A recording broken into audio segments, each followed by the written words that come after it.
Bon,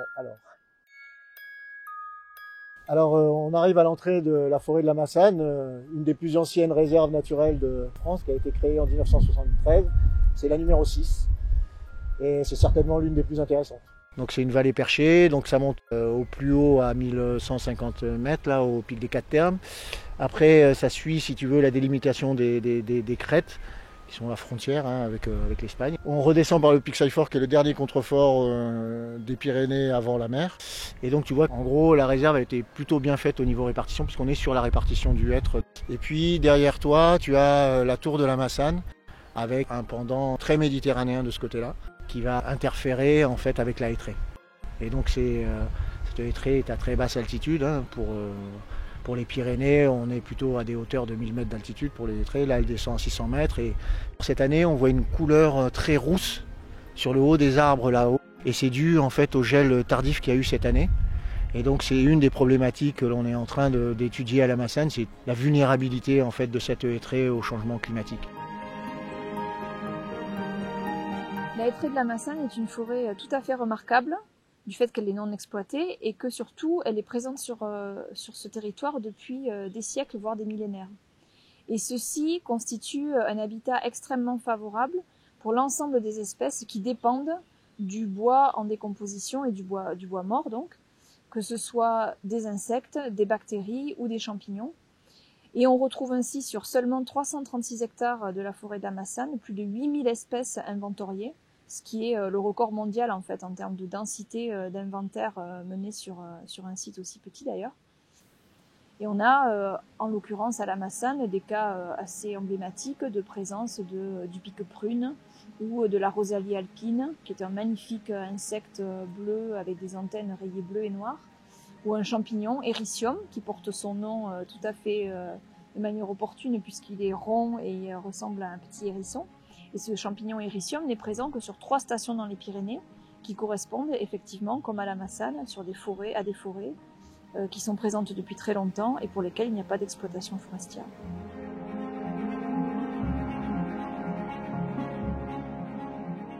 Donc là on est au pied d'un vieux chêne qui a développé une cavité. En fait, c'est tous les organismes qui participent à la décomposition du bois qui ont décomposé le cœur de l'arbre. Alors quand on a la chance d'avoir un chêne comme ça fait comme un tube. Et toute la matière qui est décomposée va rester en fait dans le tronc et donner ce qu'on appelle une cavité avec du terreau. Et un arbre comme ça fonctionne un peu comme une île, c'est un petit peu phénomène d'insularité. Les insectes sont là-dedans et ils peuvent rester plusieurs siècles dans cette cavité-là à se reproduire. C'est de là qu'on tire un peu l'importance aussi de la gestion des vieux arbres dans le paysage, quand on a des haies, quand on a des choses comme ça. On peut conserver en fait des reliques forestières super intéressantes à partir du moment où on a conservé ces vieux arbres et ces cavités à l'intérieur, puisqu'il y a des métapopulations d'insectes forestiers qui ont pu se maintenir juste à l'échelle d'un seul arbre. Ici à la Massane, on va avoir la plus grosse cétoine d'Europe, qui est Osmoderma eremita, qui est une espèce protégée au niveau européen, qui est dans les espèces prioritaires. Et elle a besoin de ces cavités, ces vieilles cavités, pour assurer sa descendance et son cycle de vie. Et on dit qu'il faut des cavités qui ont au moins 200 ans déjà. Ça veut dire que ton arbre, il faut qu'il ait au moins déjà 300, 400 ans pour avoir des cavités, tu vois, qui sont très anciennes. Quand on a ce coléoptère-là à la Massane, c'est-à-dire qu'il arrive à la phase terminale, il n'y a plus que du terreau au milieu de la cavité, ça veut dire qu'on a eu toutes les autres espèces qui se sont succédées.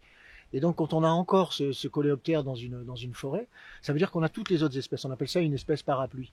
Ça veut dire qu'elle va couvrir toutes les autres espèces. Quand on protège Osmoderma eremita, finalement, on protège tout le processus qui va conduire à l'habitat d'Osmoderma eremita, qui est ces cavités à terreau qui sont très très anciennes.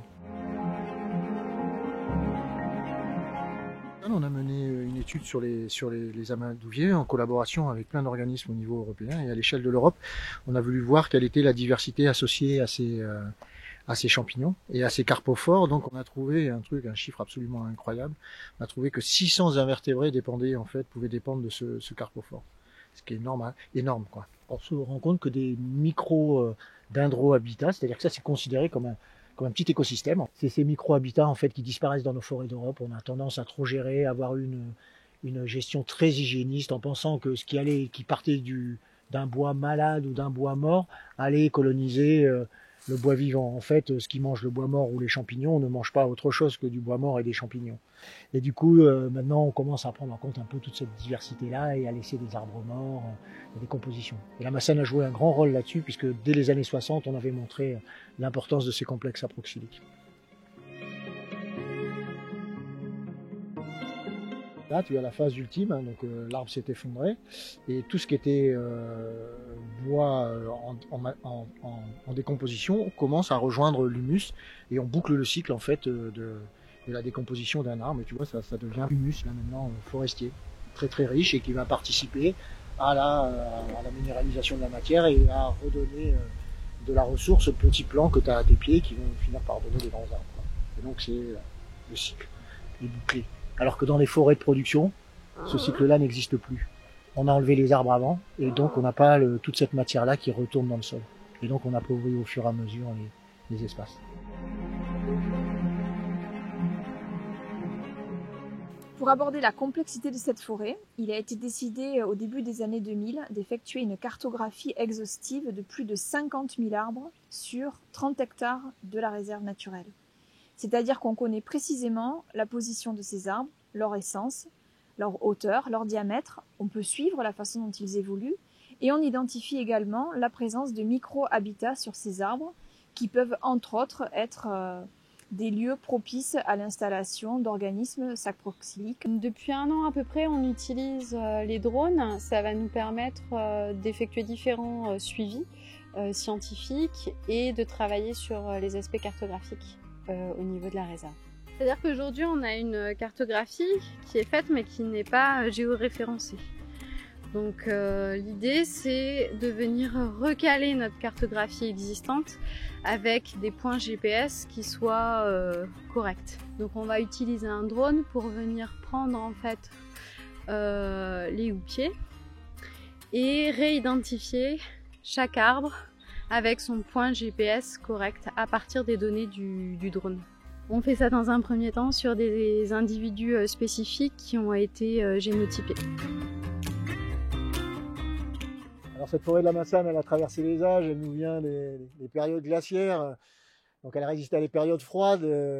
C'est une des dernières vieilles forêts du bassin méditerranéen avec une richesse spécifique, une fonctionnalité préservée, plus de 8000 espèces répertoriées, et on espère qu'à l'avenir, elle trouvera les ressources pour résister au réchauffement climatique. En tout cas, on met tout en œuvre pour essayer de suivre ça et de trouver peut-être des moyens de l'accompagner, pourquoi pas. En tout cas, on espère qu'en elle, déjà, elle a les ressources suffisantes pour s'en sortir.